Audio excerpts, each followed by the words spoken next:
एक छोटा सा गांव था, वहां पर एक आदमी पहाड़ पर पत्थर तोड़ने का काम करता था। उसको अपनी जिंदगी से कोई गिला शिकवा नहीं था। पूरा दिन वो काम करता, मेहनत करता, दिन के एंड में जो थोड़ा बहुत पैसा मिलता वो जा करके अपने परिवार के साथ में थोड़ा सा टाइम स्पेंड करता और चैन से सो जाता। तो एक दिन रोज की तरह वो अपना काम खत्म करके अपने घर की तरफ जा रहा था, तो रास्ते में चलते चलते उसके मन में ख्याल आया कि ये भी कोई जिंदगी है कि सुबह से शाम तक मैं पत्थर तोड़ने का काम करता हूं और एंड में मेरे को थोड़े से पैसे मिलते हैं, जिसमें मुश्किल से मेरा और मेरे परिवार का गुजारा हो पाता है। काश कुछ ऐसा हो जाए कि कहीं से मुझे कोई ऐसी शक्ति मिल जाए कि जो भी मैं चाहता हूं वो सच हो जाए।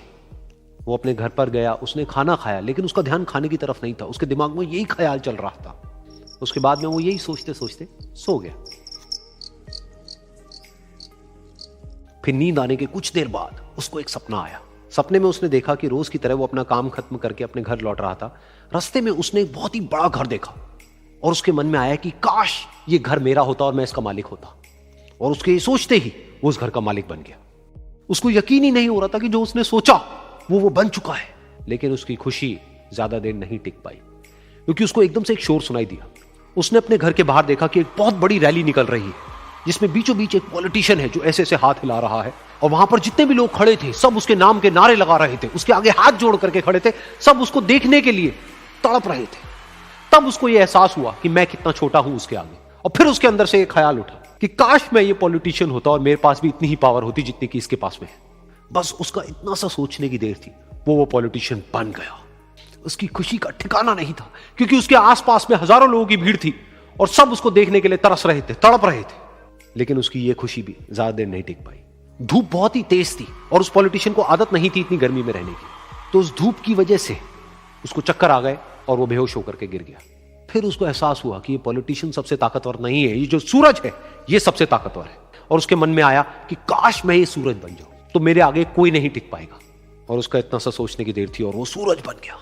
और वो खुशी से पागल हो गया, क्योंकि पूरी दुनिया को वो ही रोशन कर रहा था और पूरी दुनिया में ऐसा कोई नहीं था जो कि उसकी रोशनी को रोक सके।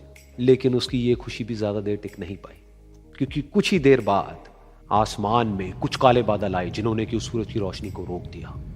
फिर उसको यह एहसास हुआ कि इस दुनिया में ऐसा भी कोई है जिसमें दम है उसकी रोशनी को रोकने का। और उसके मन में एक ख्याल उठा कि काश मैं वो बादल बन जाऊं। और वो बादल बन गया और आसमान में उड़ने लगा। उसको ऐसा लगा कि मैं आसमान में उड़ रहा हूं और अब मैं जहां चाहे वहां जा सकता हूं। लेकिन कुछ देर बाद वहां पर एक बहुत तेज हवा का झोंका आया जो कि उन बादलों को उड़ा करके ले गया। अब फिर उसे ये समझ आया कि ये जो बादल हैं वो सूरज की रोशनी को तो रोक सकते हैं, लेकिन हवा को नहीं रोक सकते। ये हवा उनको बहा करके ले जाती है। फिर उसके मन में आया कि काश मैं ये हवा बन जाऊं। और वो हवा बन गया।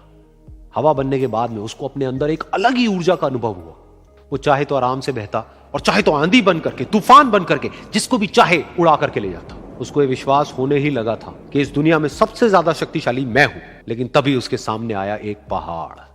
उसने अपनी पूरी ताकत लगा दी, लेकिन उस पहाड़ को वो इतना सा भी नहीं हिला पाया। तब उसको यह एहसास हुआ कि इस दुनिया में कोई है जो हवा से भी ज्यादा शक्तिशाली है, जिसमें दम है उस हवा को रोकने का। फिर उसके मन में आया कि काश मैं ये पहाड़ होता। और वो पहाड़ बन गया। लेकिन हर बार की तरह इस बार भी उसकी खुशी ज्यादा देर तक नहीं टिक पाई। उसको एक जानी पहचानी सी आवाज सुनाई दी और साथ ही साथ उसको दर्द होने लगा, जैसे कि कोई है जो उसको तोड़ रहा है, उसको मार रहा है। तो दर्द से वो चीखने लगा और उसके मन में आया कि काश मैं वो बन जाऊं क्योंकि इस पहाड़ को तोड़ने का दम रखता है। लेकिन इस बार उसकी ये ख्वाहिश पूरी नहीं हुई। वो रोने लगा, चीखने लगा, चिल्लाने लगा। उसने अपनी पूरी जान लगा दी, लेकिन इस बार वो नहीं बन पाया। उसका दर्द बढ़ता ही चला जा रहा था और दर्द की वजह से एकदम से उसकी नींद खुली और सामने शीशा था। उसने शीशे में देखा और उसको समझ आया कि सपने में मैं वो क्यों नहीं बन पा रहा था जो मैं बनना चाहता था, क्योंकि असलियत में मैं वो ही हूं।